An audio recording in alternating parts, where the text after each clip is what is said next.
सब एक अजीब से रश कल्चर और डिसीजन फटीग में फंसे हुए हैं। एक ऐसी भागम भाग है जहां रुककर क्या आपने कभी सोचा है कि हम हर वक्त इतनी जल्दी में क्यों रहते हैं? आज हम इस सोर्स मटेरियल की गहराई में जाएंगे और एक ऐसे टॉपिक पर बात करेंगे जो प्रैक्टिकली हम सबकी जिंदगी का हिस्सा है। आजकल ना हम सब एक अजीब से रश कल्चर और डिसीजन फटीग में फंसे हुए हैं। एक ऐसी भागम भाग है जहां रुककर सोचने का टाइम ही नहीं मिलता कि हम जो भी कर रहे हैं वो आखिर क्यों कर रहे हैं। लेकिन इस एग्जॉस्टिंग साइकिल से निकलने का एक बहुत ही ज़बरदस्त और कदीम राज मौजूद है, जिसे हम नियत कहते हैं। आज हम देखेंगे कि इस नियत को अपना अल्टीमेट साइकोलॉजिकल एंकर बनाकर इस मुश्किल तरीन दौर में भी अपना फोकस कैसे वापस लाया जा सकता है। इस कॉन्सेप्ट को समझने के लिए चलिए पहले एक छोटा सा तजुर्बा करते हैं। फ़र्ज़ करें कि आपके सामने एक तस्वीर आती है जिसमें दर्जनों अलग अलग शेप्स और रंग हैं, लेकिन दिमाग को पहले ही ये इंस्ट्रक्शन दे दी जाए कि सिर्फ सर्कल्स यानी दायरों को गिनना है या फिर सिर्फ पिंक बलून्स पर फोकस करना है, तो सवाल ये है कि बाकी तस्वीर का क्या होता है। होता ये है कि हमारा जहन ऑटोमेटिकली बाकी हर चीज़ को मुकम्मल तौर पर ब्लॉक कर देता है। दिमाग सिर्फ वही देखता है जिसे ढूंढने का उसने पुख्ता इरादा किया होता है। चलिए इसमें थोड़ा और गहराई से उतरते हैं। असल में नियत हमारी तवज्जो को एक स्पेसिफिक रास्ता दिखाती है और ठीक वहीं पर हमारी एनर्जी खर्च होती है जहां नियत होती है। जब एक क्लियर डायरेक्शन सेट कर ली जाती है तो हमारा दिमाग बिल्कुल एक फर्माबरदार खादिम की तरह काम करना शुरू कर देता है। ये आसपास की तमाम फजूल चीज़ों और डिस्ट्रैक्शंस को खुद ही फिल्टर कर देता है, ताकि सिर्फ वही डेटा और मालूमात सामने आएं जिनकी वाकई ज़रूरत है। हिस्सा 1, अमल बामुकाबला ऑटो पायलट रिफ्लेक्स, शऊरी जिंदगी का इंतखाब। अब यहाँ फेल और अमल के दरमियान जो मुवाजना है, ये समझना बहुत ही अहम है। फेल का मतलब है वो आम काम जो हम प्रैक्टिकली ऑटो पायलट पर करते हैं, बगैर कुछ सोचे समझे, जैसे सुबह जल्दी में आदत के मुताबिक हमेशा उल्टा जूता पहन लेना। इसमें हमारे दिमाग की कोई हाजिरी नहीं होती। दूसरी तरफ आता है अमल। अमल दरअसल वो एक्शन है जो एक वाज़े, पुख्ता इरादे और पूरी तवज्जो के साथ किया जाए। सोर्स मटेरियल हमें ये बताता है कि मॉडर्न जिंदगी का बेशतर हिस्सा इन्हीं माइंडलेस फेल वाले एक्शंस पर मबनी है। लेकिन ज़रा सोचिए, अगर इन छोटी छोटी रोज़मर्रा आदात में नियत शामिल कर ली जाए तो उन्हें एक अजीम अमल में बदला जा सकता है, जिसका रिवॉर्ड बेहिसाब है। अब इस सारी थियोलॉजी की जो मैथमेटिक्स है ना, वो वाकई माइंड ब्लोइंग है। नियत का अपना एक बिल्कुल अलग ही पैमाना है। मिसाल के तौर पर अगर किसी नेक काम की नियत की जाए और उस पर एक्शन भी हो जाए तो इसका डबल रिवॉर्ड मिलता है, एक अजर नियत का और एक अमल का।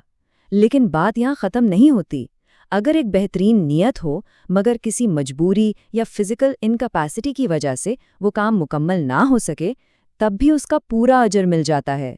और इससे भी ज़्यादा हैरान अंगेज़ बात यह है कि अगर दिल में किसी बुराई का ख्याल आए लेकिन इंसान तय करके खुद को उस एक्शन से रोक ले, तो इस बुराई से बचने का भी बाकायदा रिवॉर्ड मिलता है। तारीख में इस कॉन्सेप्ट की ऐसी शानदार मिसालें मिलती हैं जो इस मैथ को बिल्कुल परफेक्ट साबित करती हैं। जैसे हज़रत मूसा अलैहिस्सलाम के दौर में कहत का वक्त था। एक शख्स ने रेत के एक बहुत बड़े ढेर को देखकर तमन्ना की कि काश ये सारी रेत अनाज होती तो वो इसे गरीबों में बांट देता। पता है रिजल्ट क्या निकला? उसकी इस खालिस नियत को एक मुकम्मल सदके के तौर पर कबूल कर लिया गया। बिल्कुल इसी तरह ग़ज़वा तबूक के वक्त जो लोग शदीद मजबूरी की वजह से मदीना में ही रह गए थे, उन्हें उनके दिल की कंडीशन की वजह से बिल्कुल वैसा ही रिवॉर्ड मिला जैसे वो खुद मैदान में मौजूद हों। यानी एक ठीक नियत किसी फिजिकल या जोग्राफिकल बाउंड्री की मोहताज बिल्कुल नहीं होती। हिस्सा 2, नियत का तरीकाए कार। आइए इस मैकेनिज्म को खोल कर देखते हैं। तो नियत का असल मफहूम आखिर क्या है? इसे कहते हैं अज़्मुल क़ल्ब अला शै, यानी किसी भी काम को करने के लिए दिल का एक पुख्ता और फर्म इरादा। इसे आप प्रैक्टिकली किसी भी एक्शन की रूह समझ सकते हैं। जस्ट इमेजिन, जिस तरह रूह निकल जाने से जिस्म कम्प्लीटली मुर्दा हो जाता है, ठीक उसी तरह जिस अमल में नियत शामिल ना हो वो अमल इफेक्टिवली डेड होता है। यहाँ पर एक और बहुत दिलचस्प पॉइंट कमांडर और सर्वेंट का कंपैरिजन है। हमारा असली कमांडर दिमाग नहीं बल्कि हमारा दिल यानी क़ल्ब है। नियत का एक्चुअल सेंटर दिल होता है और एक सही नियत के लिए दिल का प्रेजेंट होना और नॉलेज होना टोटली ज़रूरी है। दूसरी तरफ हमारा दिमाग, स्पेसिफिकली प्रीफ्रंटल कॉर्टेक्स, सिर्फ एक फर्माबरदार सर्वेंट है। جب دل کوئی اسٹرانگ کمانڈ دیتا ہے تو دماغ فوراً حرکت میں آتا ہے، پاسٹ ڈیٹا نکالتا ہے اور دل کے اس قطعی حکم کو ایگزیکیوٹ کرنے کے طریقے ڈھونڈنے لگتا ہے۔ حصہ 3، شعوری زندگی کا دائرہ، ایک انٹینشنل لوپ کو کیسے بلڈ کیا جائے۔ اس فریم ورک کو پریکٹیکل بنانے کے لیے 4 بے حد اہم سٹیپس ہیں۔ پہلا ہے انٹینشنل لائف، یعنی اپنی زندگی کا ایک بڑا، کانسٹنٹ اور عظیم مقصد سیٹ کرنا۔ دوسرا سٹیپ ہے پلاننگ، جہاں آپ اس مقصد کے لیے ریکوائرڈ نالج جمع کرتے ہیں۔ تیسرا سٹیپ ہے انٹینشنل ڈے، جہاں اس بڑے مقصد کو ڈیلی ایکشنز میں بریک ڈاؤن کیا جاتا ہے۔ اور چوتھا اور پروبیبلی سب سے امپورٹنٹ سٹیپ، پازیٹیو مونولوگ۔ دیکھیں، ہمارے دماغ کا لیفٹ سائیڈ ہمیں پاسٹ یا فیوچر کی ٹینشن میں ایزیلی پھنسا دیتا ہے، لیکن خود سے اور اپنے خالق سے ایک پازیٹیو گفتگو کرنا، یہ وہ ایکشن ہے جو انسان کو کمپلیٹلی پریزنٹ مومنٹ میں اینکر کر کے رکھتا ہے۔ حصہ 4، رکاوٹوں کو ہٹانا اور غفلت سے مکمل بچاؤ۔ اس پوائنٹ پر حضرت عمر فاروق کا یہ کال سچ میں ایک گیم چینجر ثابت ہوتا ہے۔ اس سے پہلے کہ تمہارا محاسبہ کیا جائے، اپنا محاسبہ خود کرو۔ آج کل کی اینڈلیس ڈیلی ڈسٹریکشنز میں اپنی نیت کو بچا کر رکھنے کے لیے سیلف انالیسز اور اپنا محاسبہ کرنا ایبسلیوٹلی کروشل ہے۔ ان رکاوٹوں میں سب سے بڑا خطرہ ہے جسے ہم دی گیپ کہتے ہیں۔ ہوتا یہ ہے کہ نیت طے کرنے اور ایکشن شروع کرنے کے درمیان اگر ڈیلے آ جائے تو اس گیپ میں ڈسٹریکشنز مائنڈ کو فوراً کرپٹ کر دیتی ہیں۔ مثال کے طور پر اسمارٹ فون ایرا میں وضو کرنے کے بعد اور نماز شروع کرنے سے پہلے کے وقت میں اگر کوئی اچانک اپنا موبائل چیک کر لے تو یہ تھوڑا سا وقفہ اس کی پوری نیت اور فوکس کو پٹری سے اتار دیتا ہے۔ اس گیپ کو ایلیمینیٹ کرنا ٹرولی لازمی ہے۔ لیکن ان ڈسٹریکشنز کو پرفیکٹلی سائلنس کرنے کا ایک سب سے بڑا ہیک اور پریکٹیکل مثال پتہ ہے کیا ہے؟ روزہ۔ روزے کی حالت میں سوچیں، دماغ کتنا شور مچاتا ہے، بھوک اور پیاس کے لاؤڈ سگنلز بھیجتا ہے، لیکن کیونکہ دل میں روزے کو پورا کرنے کی ایک فرم انٹینشن موجود ہوتی ہے، ہمارا مائنڈ ان تمام آوازوں کو زیرو کر دیتا ہے۔ اور واقعی امیزنگ بات یہ ہے کہ اس پورے پروسیس میں باہر سے کسی پولیسنگ یا چوکیداری کی بالکل ضرورت نہیں ہوتی۔ انسان خود اپنی نیت کی پاور سے اپنی نگہبانی کرتا ہے۔ حصہ 5، نیت کی پہیلیاں۔ آئیے کچھ ریئل ورلڈ سینیریوز سے اپنی انڈرسٹینڈنگ کو ٹیسٹ کرتے ہیں۔ پہلی پہیلی یہ ہے، فرض کریں کسی کی سہیلی نے سورہ بقرہ یاد کی اور اس کے سارے مسائل حل ہو گئے۔ یہ دیکھ کر ایک دوسرے شخص نے سوچا کہ بھائی میں بھی اپنے ایشوز فکس کرنے کے لیے اسے میمورائز کر لیتا ہوں۔ اس میں فلا کیا ہے؟ فلا یہ ہے کہ یہاں ایک پیورلی اسپرچول پرسوٹ کو ایک کاپی کیٹ ایکٹ اور دنیاوی ٹرانزیکشن میں بدل دیا گیا ہے، جبکہ ایسے عمل کا مقصد کسی فائدے کا لالچ نہیں بلکہ خالص ڈیوائن پلیجر ہونا چاہیے تھا۔ یہاں انٹینشن کمپرومائز ہو گئی۔ دوسرا ریڈل دیکھتے ہیں۔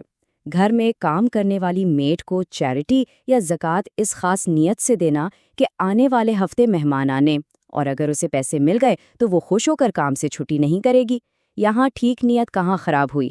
دیکھیں، سب سے بڑا پوائنٹ یہ ہے کہ جب گیونگ کو کسی پرسنل کنوینئنس یا شرط کے ساتھ جوڑ دیا جاتا ہے نا، تو یہ چیز اس صدقے کی بنیادی روح کو ہی تباہ کر دیتی ہے۔ تیسری پہیلی پہ غور کریں۔ ایک بچہ بدتمیزی کر رہا ہے لیکن اسے ڈانٹنے یا سمجھانے سے صرف اس لیے روکا جا رہا ہے کیونکہ سامنے مہمان بیٹھے ہیں اور ڈر لگ رہا ہے کہ وہ لوگ جج کریں گے۔ یہاں پرابلم کیا ہے؟ اصل میں ہم سب کبھی نہ کبھی اس ٹریپ میں پھنس جاتے ہیں، لیکن یہاں ہیومن بیہیویئر صرف لوگوں کے ڈر اور ڈیسیژن کی وجہ سے چینج ہو رہا ہے۔ ڈیوائن پریزنس کی مائنڈفلنس نہ ہونا اس بات کی کلیئر نشانی ہے کہ دل اس وقت غفلت میں ہے۔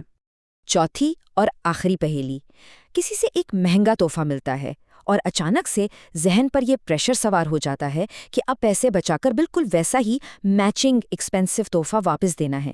اس کمپیٹیٹو مائنڈ سیٹ کا کیا نقصان ہے؟ نقصان یہ ہے کہ ایسی سوچ انسان کی اپنی ایکچوئل کیپیسٹی کو کمپلیٹلی اگنور کر دیتی ہے۔ یہاں اس گفٹنگ کا اسپرچول اجر زیرو ہو جاتا ہے، کیونکہ نیت محبت بانٹنے سے ہٹ کر صرف پرائیڈ اور مقابلہ بازی کی طرف شفٹ ہو گئی۔ ان ساری مثالوں اور ڈیپ کانسیپٹس کو سمیٹتے ہوئے ایک آخری بات واقعی غور طلب ہے۔ اگر یہ کمپلیٹلی طے ہو گیا کہ دل ہی ہمارا حقیقی کمانڈر ہے اور دماغ صرف اور صرف ایک خادم، تو پھر خود سے یہ سوال پوچھنا تو بنتا ہے نا، آج صبح اٹھنے سے لے کر اب تک ہم جو بھی ایکشن لے رہے ہیں ان کے پیچھے ہمارے اصل کمانڈر کی آخر کون سی ہدایات چل رہی ہے؟ کیا ہمارا آج کا دن بس ایک بے مقصد آٹو پائلٹ پر گزر رہا ہے، یا واقعی کسی خالص، پختہ اور بہترین نیت نے ہماری پوری زندگی کی ڈور کو تھاما ہوا ہے؟ ضرور سوچیے گا۔